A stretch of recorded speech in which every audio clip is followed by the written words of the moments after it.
परत आता काल साहेब आले, म्हणजे या अल्पसंख्याक माझ्यासारख्या सामान्य कार्यकर्त्याच्या मागे का लागलेले आहेत? पवार साहेब मागे लागले कसं म्हणायचं? पवार साहेब मागे लागले का म्हणावं लागतं तुम्हाला? नाही, अशी ते पवार साहेबच म्हणतात ना दरवेळेला. त्यांची भाषणं ऐका कालची, याच्यापूर्वीची.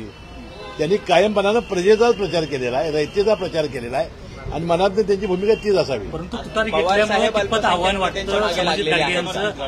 हे बघा, आता निवडणुकीचा रिझल्ट कळवेल. आपण निवडणुकी आधी बोलणं बरोबर नाही. शेवटी कुठल्याही माणसाला आपण कमी लेखत नाही. परंतु पवार साहेब से मेरा बैर नाही, समर्जात अब तुम्हारी खैर नाही. जंगलाला आग लागल्यानंतर बिबट्यासोबत गेंडाही पळाला, अशा शब्दात उत्तम जानकर यांनी कालच्या कार्यक्रमात टीका केली. तिरंगी लढत झाल्यामुळे तुमचा विजय हा सोपा झाला होता, मात्र यंदा थेट समोरासमोर सामना आहे. कशा एकूण 6 निवडणुका झालेल्या आहेत, त्यामध्ये एकाच एक 3 वेळा झालेली आहे.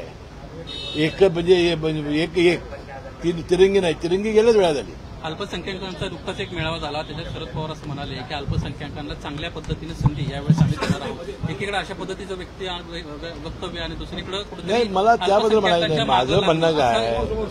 माझं म्हणणं काय की परवा ते प्रवेश करणार होते, जयंत पाटील आले होते, सभा झाली होती, पुन्हा साहेब स्वतः काल आले. आता आम्ही काय 50 वर गेलेलो आहे ना, आमदार जे 50 वर गेले आहेत. मग माझ्यासारख्या सामान्य अल्पसंख्याकांच्या मागे का लागले एवढा जोर? काय उद्देश हेच मला समजलेलं नाही. जंगलाला आग लागल्यानंतर जंगलाला नाही, मला काय माहिती नाही. साहेब माझे ही निवडणूक ही नायक विरुद्ध खलनायक आहे.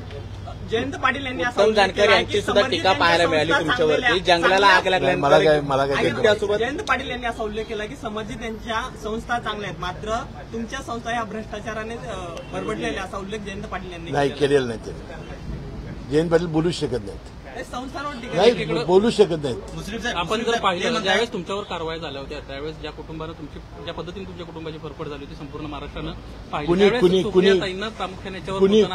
कुणी केली होती? ज्या काही कोण होतं यात? संस्था या मागे कोण होतं? या संदर्भात सुप्रिया या मागे कोण होतं? जबाब म्हणून ही नायक विरुद्ध खलनायक लढाई आहे.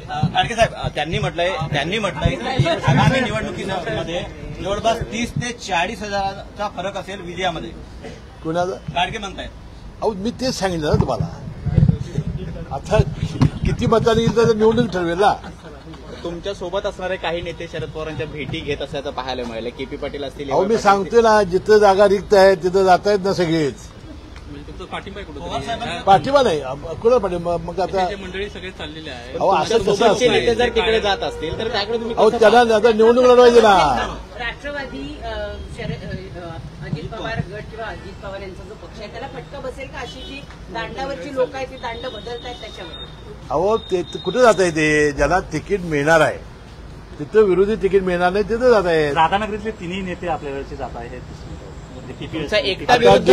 गेल्या वेळेला सुद्धा आम्ही दोघांच्या समजुता करण्यापर्यंत समजत झाला नाही. ते मेहुण्या पाहुण्यांची जी आहे ते समजुता होण्याच्या पलीकडे आहे. मी तर थकलोल आहे ते मिटवण्यामध्ये. तुम्ही पाठीवरचा देव खाली ठेवला. आमदार राहणार नाही, तुम्हाला मोठी जबाबदारी देण्यात येईल. नाही, ते मेजॉरिटी त्याला बहुमत व्हावं लागतं.